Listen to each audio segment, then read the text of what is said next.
GPT-4o Mini is the latest and the most cost-effective model from OpenAI. And it's one of the best performing models in its price range. But how good is this model for creating agents, specifically Agentic RAG? We're going to find that out in this video.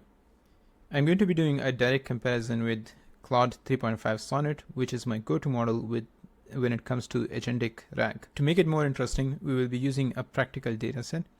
And in this case, that is going to be the Airbnb embeddings dataset from MongoDB. You will notice there are multiple different columns, which has a lot of metadata. So this is an example of a practical dataset that you can come across in the wild.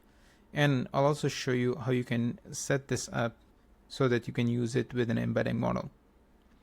Now, this dataset already has text embeddings, but for the purpose of this video, we're going to drop those embeddings. We're going to be using Llama index to create a RAG pipeline. Llama index has a very nice agentic RAG implementation, so we're going to be utilizing that. For our LLM or agent, we will use both GPT-4o Mini as well as Claude 3.5 Sonnet.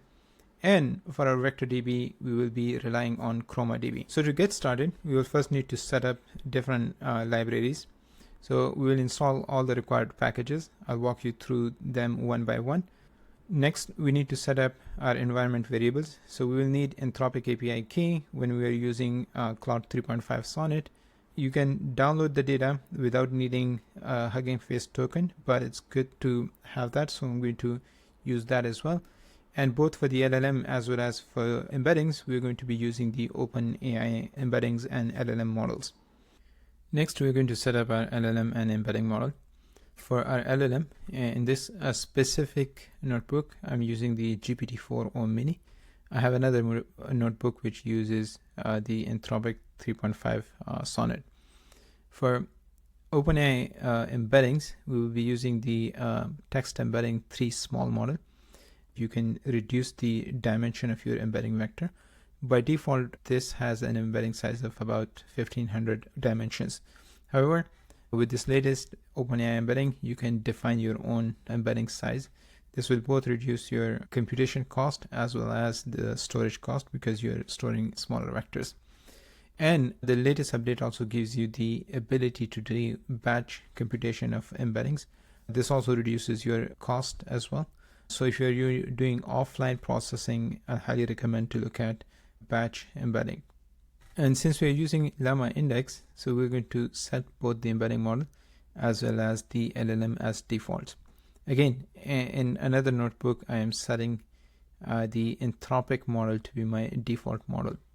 So here's that notebook where we are setting a different model as default model. Next, we're going to talk about data loading and processing. So as mentioned before, I'm using the Airbnb dataset from MongoDB. Now, instead of looking at the whole dataset, we're going to just take the initial 2000 data points or entries. And the reason is that it's going to take a lot longer to process the whole dataset, and that will incur a lot of charges as well. Then I'm converting this into a pandas data frame. This dataset also has a text embedding as well as image embeddings as a part of the data. So we're going to drop the text embedding because we will be replacing this with our own embedding vector. So here we are dropping that text embedding column. So this is how the data set looks like after dropping that one column. There are a total of 2000 rows with 42 different columns. And these columns represent different metadata associated with Airbnb listings. So let's talk about how we do the embeddings for this dataset. So first we take the dataset, convert it into JSONs, and then create a list out of all the different entries that are available. So we're going to have a document list with 2000 entries. Then we're using some of those columns as metadata. So those contains amenities, images, host, address, and a couple of others. These are going to become metadata. So essentially we're creating a dictionary with those specific values. Now, the main thing that we're going to be embedding is the actual description that is provided by the user, but we also want to exclude some of these columns that are not useful at all. And here is the list of columns that we will simply discard from our data set. So in most of the cases, you will need to do a lot of pre-processing on your data. And that's why you need to understand what columns or entries are important for your specific application and which are not. So we're going to drop a whole bunch of them. But for the most important ones, we are creating a metadata template. So this is basically the entries that we're going to be adding both to the embedding vector that we create, that is going to become the metadata, and in the actual text as well. So if you look at it, this is the information that the LLM is going to see, and that has the name of the Airbnb listing, then a summary. So this is basically the description, any house rules, property type, room type, bedroom type, how many bedrooms are there, how many beds are there, right?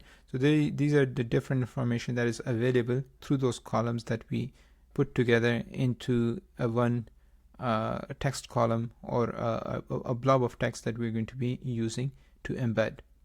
So we're going to compute embeddings for this, and then when we do retrieval, the LLM is going to see this text. Next, we need to split this into different chunks. And for that, we're using a chunk size of 5,000 characters, which is actually more than enough to take this whole blob of text and embed it into a single embedding vector. So we'll use this sentence splitter and then embed each one of those documents or listing that we created. So with each split or chunk, we're going to take the text as well as the corresponding embedded vector along with the metadata that we create and put it in the node. Node is basically a chunk if you're coming from LangChain. Okay, so far we only computed the embeddings. We haven't stored them in a vector store. So for vector store, we are using the ChromaDB vector store. It's going to store everything in a directory called ChromaDB. The collection name is going to be Airbnb listing, and we're going to use this as a default vector store. In order to use that, we'll need to bring it to our storage context. Storage context is used by Llama Index to define the default values of both the vector stores and other corresponding hyperparameters. So we create our storage vector, we bring in our nodes.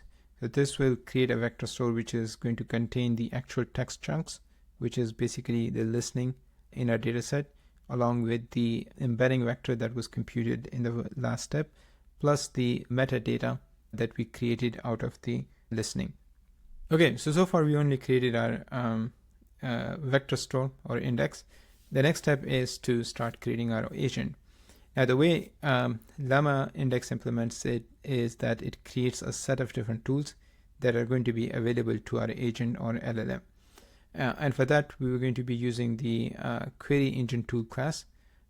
So you provide your query engine, which is essentially the vector store that we created, and it's going to return the top 5 similar chunks or similar listening in this case. And we say that this is going to be a tool that is going to be available to our agent. We call this knowledge base, and the description is provides information about Airbnb listing and reviews. Use a detailed plain text question as input to the tool. Right now, you can have multiple tools if you want, but for the sake of this video, we're going to just use this single tool. And in this case, I am embedding everything into a single vector store. But you can have multiple different vector stores that can contain documents from multiple different fields or specialization, and then the agent can determine based on the query which index to use. I have a couple of videos on that. I'm going to put those in the video description. Okay, once we define the tools, the next step is to create the actual agent worker. Llama Index implements function calling agent worker for that. So you provide the list of tools, which is query engine tool in our case, plus the LLM. The LLM is GPT-4o mini, and we are going to enable verbose so we will have access to the internal thought process. So we create our agent worker and then set this as an agent. Now for the user interaction, you just need to call the chat function on it if you want to give the agent memory as well. So here is a single prompt. Tell me the best listening for a place in New York. And GPT-4o mini is not great as an agent.